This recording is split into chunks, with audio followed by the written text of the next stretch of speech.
Human gitayog og magnitude 5.9 nga linog ang Kadingilan Bukidnon kagabi atong sayron ang mga nadanyos hatod sa maong linog pinaagi sa report ni John D. Esteban live mismo sa Kadingilan Bukidnon. John D.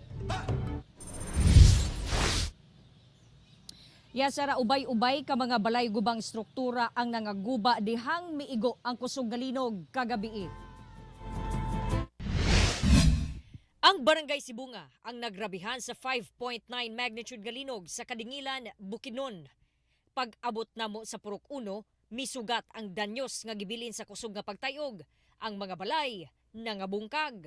Si Tatay Poncio nakurat na lang dihang nakita nga wala nay pader ang ilang kusina. Nga asa mo natulog gabi? Dito ra sa gawas, ma'am. Kay adlok naman mi basig mautro niya og kauyog. Nya karong unyang gabi asa mo magkuan? Basin adto siguro mi ani sa among covered court. Nadanyos sab ang balay sa silingang si Rodrigo. Human sa kusog nga linog kagabi hurot og kahugmak ning pader sa abuhan sa usa ka balay dinhi sa Barangay Sibunga. Dili man pud god pulido ang pagkahimo niining ilahang pader kay inay bakal ang gigamit nga pagsumpay niining mga hollow blocks. Sa iyo makita kawayan ang ilahang gigamit.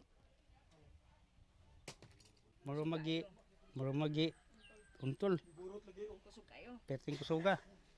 Di na po may kaklaro kay yung abog mang simento daari ng kanang mga abog bitaw sa lublak. Yung atbog man logos kay maklaro. Di dali may panggawas. Initial nga mga report doon na mga 70 ka mga household nga na partial damage lang. Dili gyud nga doon na po yung mga sa barangay Husayan nga total damage gyud mga unom ka balay. Hapit na sab malangkat ang kisame sa Kadingilan Police Station ug doon na say mga liki ang mga pader sa 3rd floor.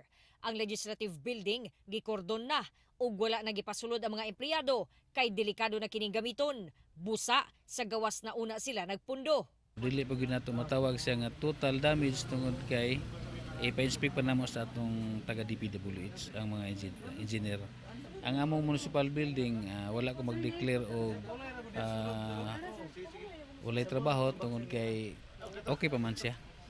Gisuspindi na ni Mayor Canoy ang klase sa tanang school level aron ipa-assess sa engineers ang structural integrity sa mga eskwelahan aron masigurong luwas kini una pabalikon ang mga estudyante. Sa Maramag, Bukidnon, wala sab makaluwas sa linog ang barangay hall sa Camp 1. Naukang ang mga tiles sa salog, napahakan og nangliki ang mga pader. Busa sa kabalaka nga basin masundan ang pagtayog, gipanghakot na lang sa staff ang mga gamit pagawas. Dili yun pasudlan sa kay ila man na inspeksyon gabi delikado basig na ay aftershock.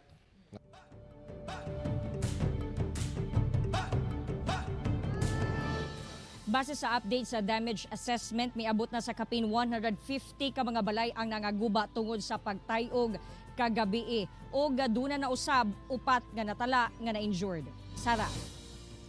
Okay, daghang salamat John D. Esteban.